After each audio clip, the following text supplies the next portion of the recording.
د ننګرهار پوهنې ریاست د کارکوونکو چارو عمومي مدیریت مسؤلین وایي ننګرهار کې 676 حقوق زخمي ښوونکي استخداموي چې لومړیتوب پکې هېواد ته راستنېدونکو ښوونکو ته ورکول کیږي. ننګرهار ته حقوق زخمي استادان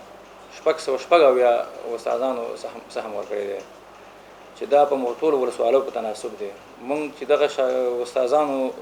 به کوم تقسیمات کوو د شاګرد په تناسب به کوو، نو موږ به په تناسب د 15 یا 40 شاګردانو یو استاد ورکوو. موږ دغه پروسه هم دغسې انشاءالله روانه کړې ده او اولیت په دې کې هغه ښوونکو ته ورکوو چې د پاکستان نه راغلي، اول ته مهاجرت کې استازي کړي، معلمي کړي او زموږ د معارف د امارت اسلامي د معارف په شرایطو برابر وي. انشاءالله اولیت به زموږ د رئیس صاحب او زموږ د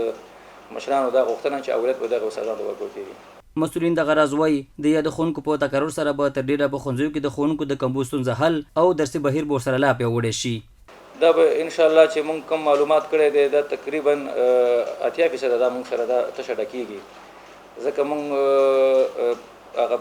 شاګردان چې کوم ځای کې موږ ټول هغه احصایه راغستې ده، موږ د هر مکتب د هرې ولسوالۍ بېله معلومه ده،